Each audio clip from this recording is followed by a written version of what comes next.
It's more about how I master physics. In the game, I used to train like Rocky, catching chickens. Now, Rocky running around trying to catch a chicken in the movie. Everybody understands that reference. That was to train, you know what I mean? The hammies and the legs to be ready to lunge and move and be aware of how fast or how quick you need to make adjustments to get to someone. So that's clear to anyone who's had more than one fight why you chase a chicken and how that will help you with your footwork.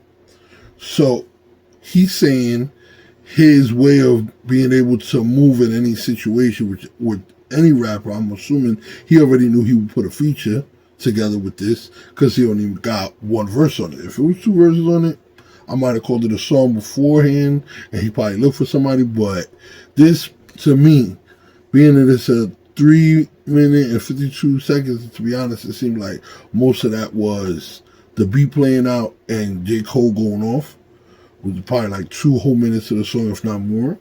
It's really like, you know what I'm saying, him letting you know, regardless of who I'm rapping with, I can move in any room when it comes to this rhyme shit.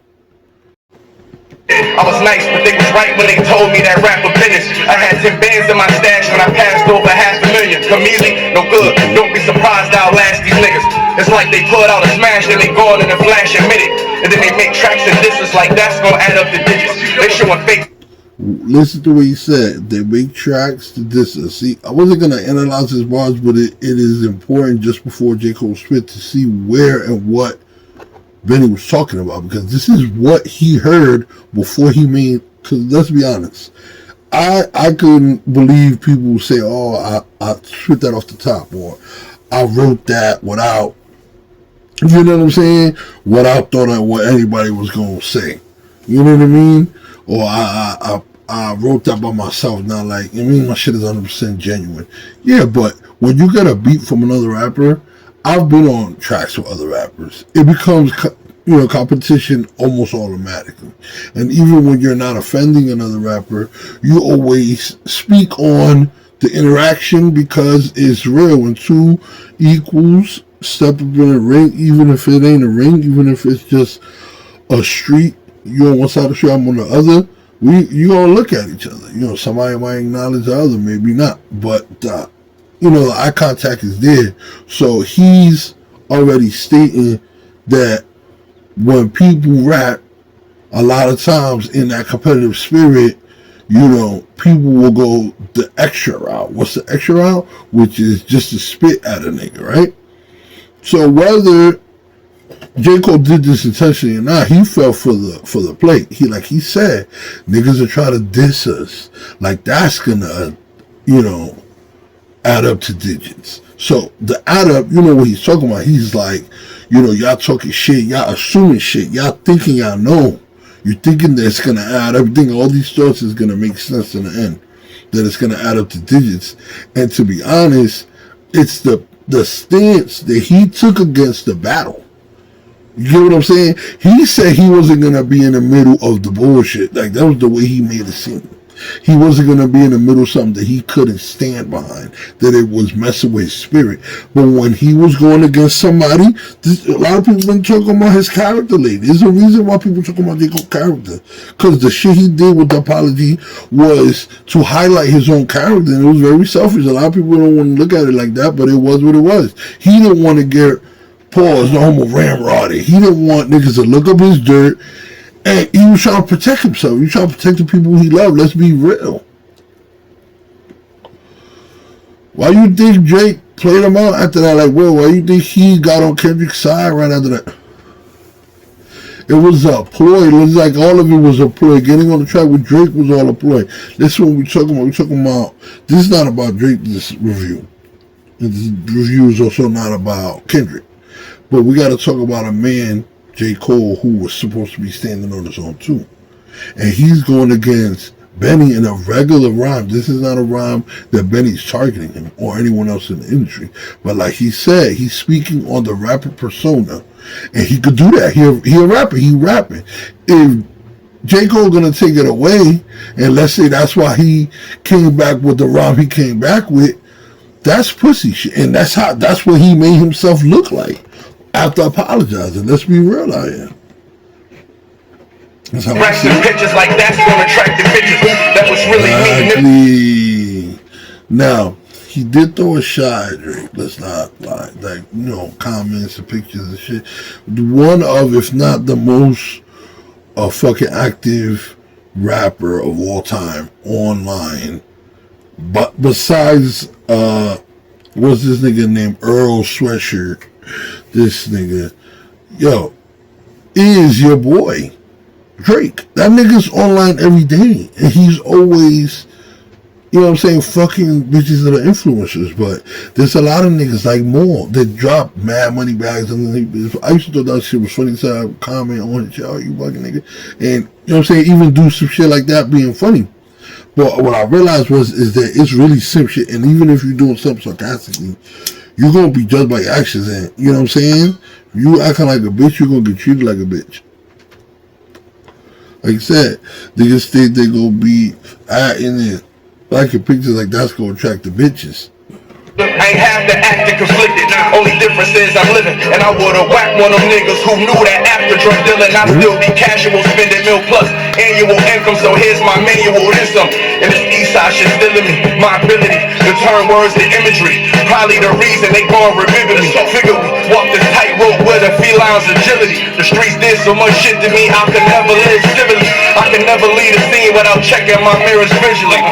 Come with that energy, cause some shit gon' always stick with me. They wanna know what I brought to Griselda. I say validity. They asking what work that niggas put in. I'm like, but didn't we? Problems, then I correct through the obstacles I progress. And logical for them to feel they responsible for our success. See, look, bro, he's being very general, very genuine, bro. He ain't coming at nobody. He talking his shit about his team, who he is. How even though they did a lot of fucked up shit, it's probably gonna end up being him getting away from that and rapping while people may remember him, because he's already casting that lifestyle down. He himself is criticizing himself. See, my boy J. Cole ain't never really do that. We talk about a man I don't know nothing about. I don't know most of his past, and I don't really know nobody who do. J. Cole fans know, and they could be listening. Oh, I like this. Blah, blah, blah. Let's be real, bro. Let's be real, bro. Like, out of the big three, J. Cole's the logic of the situation. In the game that we call rap, the most white bread, corniest rap we talking about, bro. What's the other young boys? Ian, the other one, all the white. I'll pick any of them over this dude. Eminem, Asher Rock. I'll pick them all. Because Logic is very corny, and I don't like that, man. So, that's really who J. Cole is in the big three. He doesn't have a lot of likable qualities. Listen, the feels of this video is that he had two big Busta Rhymes inspired ponytail fake afro balls. And the thing is, it's dreads all, you know what I mean, wrapped up, and he looks crazy. This man had no Jamaican in the ancestry. Like, we gotta keep reviewing this video before I go crazy on J. Cole. We gotta go back. Besides kinda West, tell me who else I gotta respect, cause I'm kinda perplexed. It's about time that I got my respect. Butcher, nigga. And yes, I'm a little bit defending. It's the butcher, nigga. Riding. Yo, Schmeat. Yo, off rip, J. Cole is on his shit. He's on the bullshit, and this is why I can't listen to the show no more, yo. Especially after he came out so fraudulent. Is the butcher, nigga. First of all, that's the main tagline. Why are you saying it after he said it? The disrespect is crazy.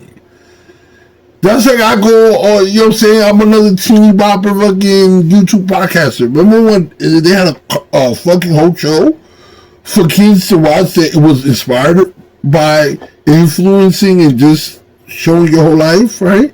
And talking about all your everyday things, right? That was iCarly. Imagine I just went to iCarly and was like, hey, I'm Carly. That sounds like I'm making fun of her, right? Sounds like I'm saying what she just said, like, oh wow, this is so corny. Like, I'm repeating what you're saying because listen to yourself. This is what you sound like. Bro, the disrespect is crazy.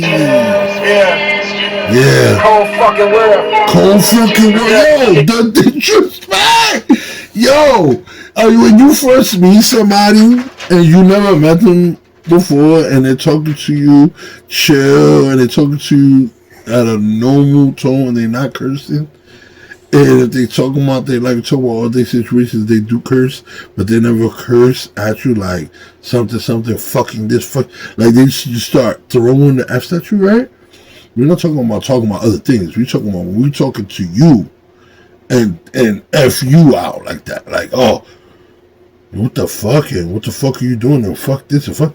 The minute you start talking to people like that, people in the street know what I'm talking about. You don't talk to people like that. First of all, don't talk to me like that. Don't tell me cold fucking world. Like, who the fuck are you, my nigga? You're a non-street dude. That's the reason why Cole got out of that battle, bro. That nigga is not tired. This nigga not tired. Let me When I show up. Come on, you know what it is. That's why you listen to my feature, because you know what it is. On the night I was born, the rain was pouring, God was crying, lightning struck, power outage, sparks was flying. First of all, he tried to make himself sound like Satan himself came down, like this big looming threat. Like he was born and God starts fucking getting scared and the world is crying because, you know, there's storms everywhere. First of all, J. Cole. And I knew this was at some point was going to turn into me ripping you a new one. Pause. I'm upset. Yo, first of all, you got the two big ponytails rocking with a bubble coat inside of a dusty house. Because I guess you want a little more relatable or whatever they rented that house for the video. I don't know. But you talking about, bro, oh my God, the wackest flow ever, bro. Listen to you, bro. Hey, the real one's here, the young boy that walked with lion. The real one is here. And you backed out of that battle after talking greasy to the man. After violating Kendrick in that rhyme. In them rhymes and first person shooter. Now this is what you say? This is what the fuck you around the outlines of chalk where the corpse is lying. Of course I'm trying. You are nowhere near any murders. First of all, this is what you're doing. Because I'm a rapper. You're trying to act like you're going to murder Benny on this rhyme. First of all, afterwards, before this shit even finishes, after everything, he got interviewed, and everybody asked Benny, yo, but why sound like he murdered you on this beat? Or like, he came with you, you know how they say, to Jay-Z about Renegade? They're like, oh, Eminem murdered you on your shit? He's like, I never heard nobody say that to Jay-Z in his face. Yo, he was a real ass nigga about the whole conversation. He said, the only person I ever heard say that was Nas, and they was beefing. Like, it's real man shit. That man never violate me, I never violate him. We good. All that, that's rap stuff. He's like, yo, he did his thing. I'm really happy how he came on you know what I mean? He did right on my soul. He was supposed to. That's what he's supposed to do. And I swear to God, I remember the fucking interview word for word, but I don't remember who it was. All I can tell you is that Benny the Butcher is a real man. We finding out he really cut me. He really was a butcher. And that this is how he be about shit. And when niggas try to separate him from his brother, he was like, yo. But then you listen to this rhyme. And then you see what he did. And yo, I really got to be honest. I see, like, he really felt like this. This is what he was saying because this is what he felt. The revive a sport that's dying, but the guns and the drug bars that y'all are lying. Got these nerds thinking that you niggas hard as iron, but that just mean I ain't as comfortable as y'all with lying. Stretching the truth, no I never stress in the booth. They feel the pressure, me I feel like I just left. Then you start making it seem like he's stretching the truth. Then right after he said all that, now here's Benny back in the forefront of the video. And you said, oh, we ride a sport that's dying, like you doing so good, but this ain't a for, bro. Yo, you're the biggest liar ever, J. Cole. Like, yo, this rhyme is gonna be the reason why I never listen to this nigga again. Because I've been thinking about his music ever since everything that happened. And there's so many songs that I fuck with. I give you probably like between 10 and 12 J. Cole songs. I'm exaggerating, maybe 6 or 7.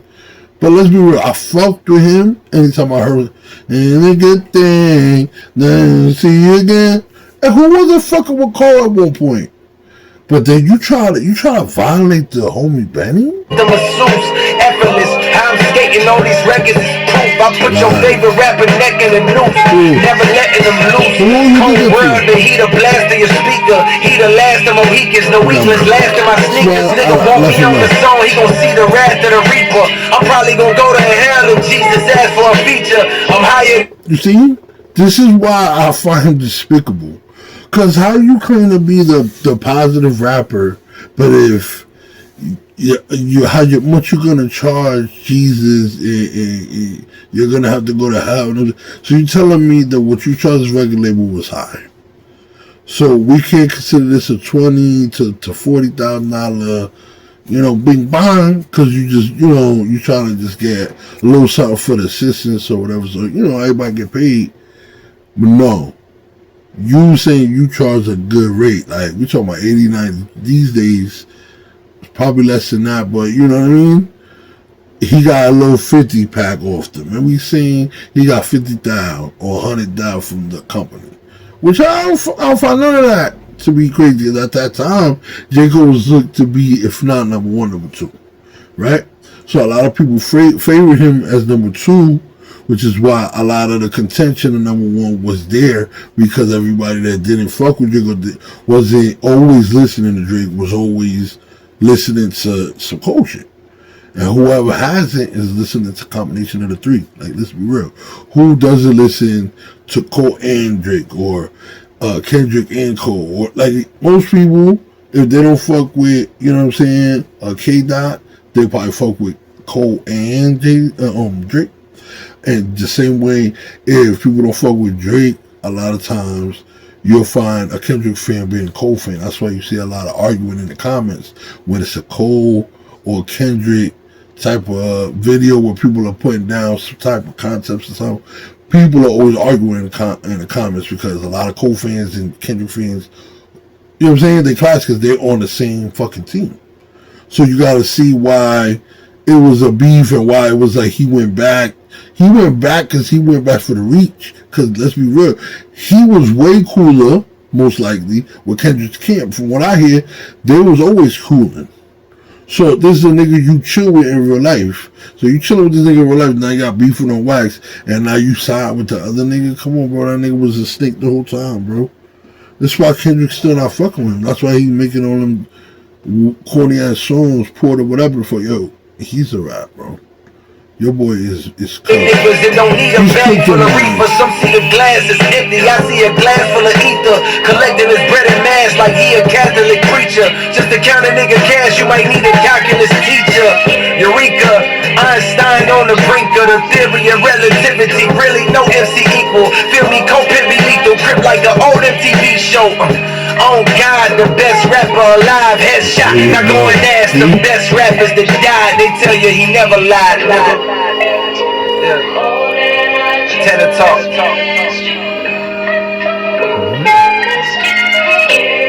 See what I'm saying? Come on, bro. Then he ended it like he knew he was ending it. Right? So you walking in the booth looking to try to murder the nigga with like indirects. Come on, man. He's an indirect ass nigga, bro. Kendrick is cooking with grease. But your boy J. Cole, it's a rap, bro. Listen to me. I'll probably listen to a Drake track before I listen to a Cole track. That's how bad it is.